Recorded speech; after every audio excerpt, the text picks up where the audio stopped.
say that about your actor. No, no, I was going to put a card at the end of the movie saying no animals were hurt in the making of this film, but every actor in it was. Yeah, Nick got a concussion. Nicole was just black, blue, and purple. And Ben Mendelsohn cut his eye open. Cam Gajande smashed the Sub-Zero refrigerator so hard in frustration he ripped the top of his hand off. I don't know if Jordana went through stuff too. They all did. She got hurt swinging on the stripper pole that was in her hotel room. Yes, she had a pole put in her hotel room so she could do it perfectly. We actually had an opening sequence which was in the strip club, but it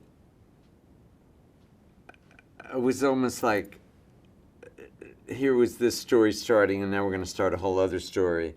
And it actually worked better, I felt, in the editing room if you didn't know who they are or knew why they were there. And then they came in, and we found out later on what the whole thing was, that it would be scarier. She probably had quite the party in her room after you finished during the day. Did everyone did you try the pole?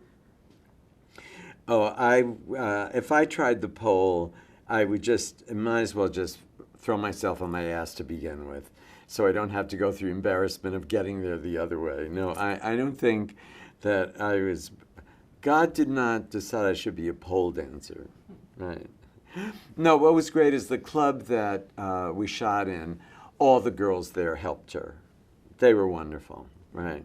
And it was fun. We had, as difficult as the movie was and as intense as it was, it's a small band of merry warriors, and you're all you have. But Jordana is actually so foreign to the part she's playing. She has had a successful sitcom, and now she's going into another one, and she barely wears makeup. She's the sweetest, kindest soul that ever lived, and she did a great job. But I also thought she'd bring some humanity to that character. Do you realize there's a person there, not just a mean, horrid person? Now, obviously you've worked with Nicole Kidman in Batman Forever, Nicolas Cage in 8mm. So what was it about the two of them that you thought would work? I thought they'd be really exciting together because they've never worked together before. They don't know each other that well. I thought it was a sexy combination. I felt, since the house was a character in the movie, and I wanted the wife to be an architect who had designed the house, that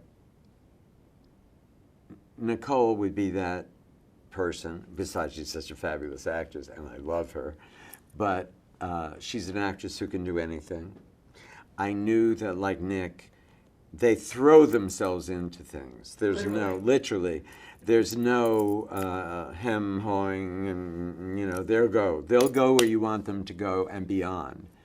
And I knew she'd be vulnerable when she needed to be and strong when she needed to be. I didn't want the wife to be a victim. I wanted the wife and the daughter to become very proactive.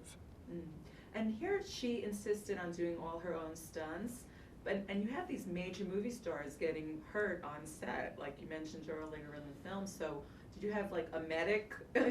Well, you always have a medic with you, even if you're not doing this, just in case the crew, it's very easy for people to get hurt on a movie set. And so there's always a medic with us. He was an ex-military medic, and he was great. And it wasn't planned that way. I mean, these were just accidents that happened. Fortunately, they were not serious ones. And but they weren't pleasant, and no one planned them. But, when you have actors of this intensity, they don't stop. They get lost in it, and they are it. and then whatever it will be. Nicole felt sometimes, in deference to her, they weren't being rough enough with her. Interesting.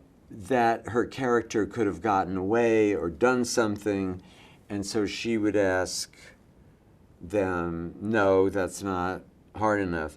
There's a scene where Jordana, holding a gun on her, is grabbing her by the hair when they've come down from upstairs, and they walk across the living room, and she's begging her to save them, and she has her by the hair. And I remember after the first take, Nicole said to Jordana, no, you have to grab my hair much harder because I could pull away from you.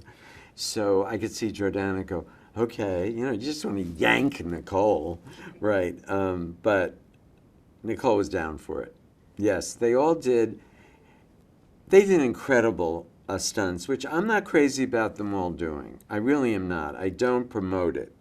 And we have a couple of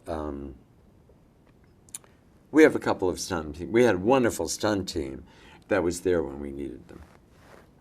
Now, how did this subject of home invasion relate to you personally? I mean, has an alarm ever gone off in your home and No, but I think it's everyone's fear, and whether you have an alarm, whether you don't, whether you live in an apartment, a house, and anything, I think it's everybody's primal fear from childhood that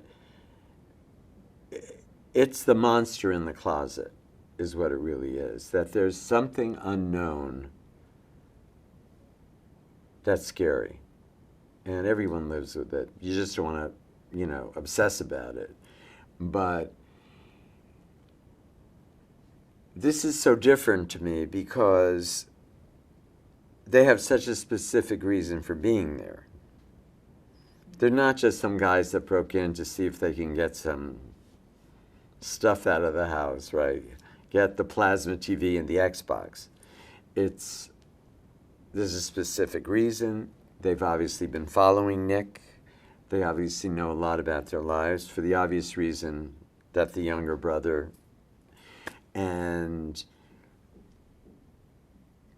as they say in the beginning, 15 minutes in and out. Which, if Nick had done what they asked him to do, and what was supposed to happen, that may have been true. But as we know, You'll have to see the film. well, best laid plans, right? But there, of course, is the movie. Great. Thank you very much. Oh, thanks. Thanks for interviewing me.